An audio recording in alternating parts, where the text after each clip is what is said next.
Oke, jadi sebenarnya sama prinsipnya yang kita pakai Thevenin itu teoremnya sama dengan rangkaian DC kemarin. Ya, bedanya apa sih? Ya, bedanya hanya di sumber listriknya. Dia sumber listriknya AC. Bedanya lagi apa? Bedanya lagi bebannya tidak hanya melulu resistor. Ya, bebannya akan terdiri dari induktor maupun kapasitor.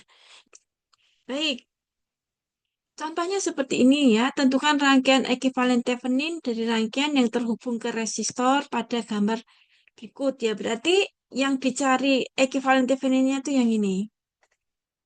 Gitu ya. Nanti di soal juga seperti itu. Carilah rangkaian ekuivalen Thevenin di sebelah kiri gitu ya. Resistor misalkan. Maka yang kalian ubah yang ini. Nah, untuk mengubah rangkaian tadi menjadi rangkaian Thevenin, ekuivalen Thevenin pertama, nah, karena ujung yang dipakai itu ujung ini dan ini, maka R-nya kita lepas dulu. Nah, sehingga seperti ini bentuknya. Ini impedansi induktor yang ini impedansi dari kapasitor yang ini. Yang R-nya kita lepas. Dan jangan lupa yang kita pakai adalah impedansi ya. Maka dari XL-nya kita tambahi J, huruf J. Untuk XC-nya kita tambahi min J. Ini jangan lupa. Pertama, kita akan menentukan dulu impedansi Thevenin atau Z Thevenin. Mencari impedansi Thevenin atau impedansi pengganti Thevenin, itu sumbernya dimatikan, sumber listriknya. Kalau sumber listrik ini dalam bentuk sumber tegangan, cara mematikannya kita hubung singkat. Nah, seperti ini. Kalau misalkan nanti ketemunya adalah sumber arus, cara mematikannya adalah dihubung buka, dilepas. Jadi nanti ini bolong gitu ya. Dan tentu saja kalau bolong arus nggak masuk. Nah, karena ini sumber tegangan, kita hubung singkat. Kemudian yang namanya impedansi Thevenin itu apa? Impedansi yang dilihat dari ujung sini ke sini ya. Jadi sebelah kiri dari ujung-ujung ini. Nah, kita lihat di sini ada dua impedansi, Z1 dan Z2. Nah, ini dijadikan satu. Dan hubungannya apa? Ini hubungannya paralel. Maka impedansi Z Theveninnya adalah Z1 yang paralel dengan Z2. Dan karena hanya dua impedansi, maka mencari nilai paralelnya gampang saja. Z1 dikalikan Z2 dibagi Z1 ditambah Z2. Z1 ini J8, ini ohmnya ditulis. Nanti kalau misalkan kalian mengerjakan di ujian, ohm-ohmnya ini ya, jadi satuan-satuan ini tidak ditulis tidak apa-apa. Gitu ya. Nah, ini ditulis boleh, tidak ditulis boleh. Gitu ya. Nanti belakangan saja. Ya, belakangan saja ketika sudah ditemukan hasil akhir. Gitu ya. Nah, ini J8 dikalikan min J2. 8 min 2-nya itu min 16. Nah, J kali J-nya itu J kuadrat. Ingat, kalau ada J kuadrat, maka dia berubah menjadi bilangan real, tidak imajiner lagi. Karena J kuadrat itu sama dengan min 1. Jadi ini sama dengan min 16 dikalikan min 1, sehingga hasilnya 16. Ya. Kemudian yang bawah, penjumlahan Z1 ditambah Z2. J8 ohm, ini Z1, min J2 ohm, ini Z2. Karena dua-duanya ada J-nya, maka kita bisa kurangkan J8 dengan J2 menjadi J6. Nah, kalau hanya bentuknya imajiner saja, kita bisa ubah langsung menjadi bentuk polar, langsung cepat. 6 dengan sudut 90 derajat. C itu 90 derajat. Nah, kemudian kita menentukan tegangan Theveninnya. Nah, kembalikan dulu. Ya, kembalikan dulu sumber tegangannya di sini. Tadi ada 10 volt dengan sudut 0 derajat. Ya, kemudian yang disebut dengan tegangan Thevenin adalah tegangan dari ujung sini ke ujung sini. Nah, ujung sini ke ujung sini itu sama dengan ujung ujung dari Z2. Berarti tegangan Thevenin sama dengan tegangan yang ada di Z2. Nah, di sini ya, berarti kita loopnya begini ya, loopnya muter begini, mencari tegangan di Z2.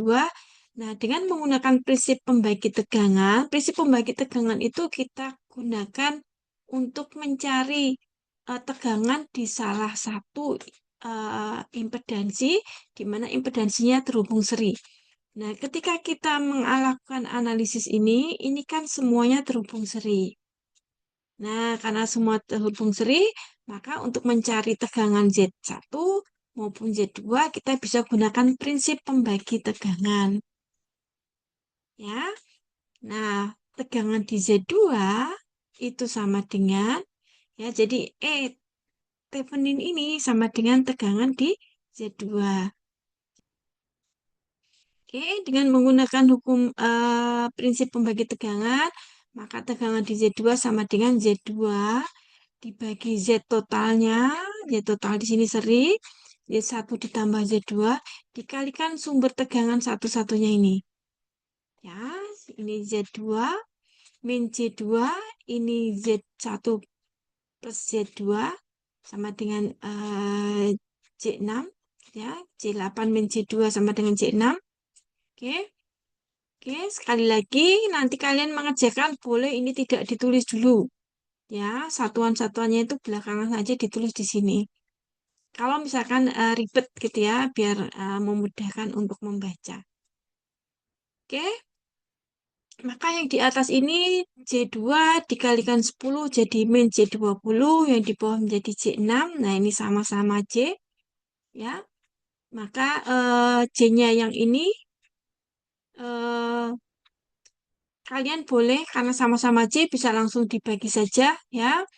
Ini J20 itu dibagi dengan J6 jadi 3,33 ini dalam magnitud, kemudian sudutnya adalah 180 derajat. Nah, kalian membagi ini boleh juga kalian gunakan atau kalian ubah dulu dalam bentuk polar. Nah, kalau dalam bentuk polar berarti ini 20 ya. Min J itu berarti sudutnya min 90 derajat. Nah, kemudian yang J6 itu 6 karena J berarti 90 derajat. Gitu ya. Nah, 20 dibagi 6 itu 3,33. Nah, sudutnya min 90 derajat yang atas dikurangi 90 derajat yang bawah. Sehingga didapatkan sudutnya min 180 derajat. Sampai di sini ada yang mau ditanyakan? Gampang ya? Nah, sehingga jadi seperti ini. Rangkaian ekivalen Theveninnya ya. Jadi kan tadi R yang dilepas itu ini ya. R yang dilepas kita kembalikan lagi sehingga kita dapatkan ini R-nya dipasang lagi. Kemudian ini rangkaian ekivalen Thevenin. Rangkaian ekivalen Thevenin itu adalah satu rangkaian yang hanya terdiri dari satu sumber tegangan dan satu impedansi yang seri dengan sumber tegangan tadi. Ya, jadi ekivalen Thevenin itu yang ini. Ya, oke. Oke. Nah, di sini eh, boleh ditulis seperti ini saja, boleh juga ditulis dalam bentuk ini. Ya, jadi kalau ini ditunjukkan dalam bentuk reaktansi kapasitifnya. Kok bisa tahu kapasitif, Bu? Ya, karena di sini. Ya, karena Z Theveninnya tadi kan min 90 derajat. Berarti min J kan? Nah, untuk Z Theveninnya itu adalah bentuk dari impedansi untuk beban kapasitif. Nah, sehingga bisa ditulis seperti ini. Gitu ya.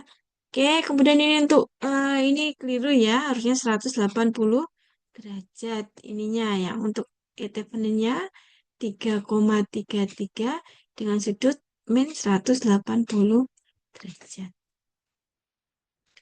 Ini juga ya. Oke. Sampai di sini ada yang mau ditanyakan? Nah, sekarang pertanyaannya adalah Kalau yang ditanya adalah arus yang lewat di resistor ini. Misalkan resistornya sebesar 2 ohm. Nah, gimana mencari arusnya? Nah, mencari arusnya ya kita gunakan saja ya hukum ini kan satu loop ya. Nah, satu loop berarti arusnya sama dengan E Thevenin gitu ya dibagi dengan Z total. Total. Nah, E Theveninnya adalah 3,33 dengan sudut min 180 derajat. Nah, Z totalnya apa? Ini seri. Ya, seri antara kapasitor ini yang merupakan impedansi Thevenin dengan resistor. Berarti kalau seri itu kan ditambah ya. 2 min 2,67 J. Admin J 2,67 J-nya boleh ditaruh di depannya, boleh ditaruh di belakangnya. Nah, ini kemudian kalian cari. Nah, ini adalah arus yang lewat di resistor.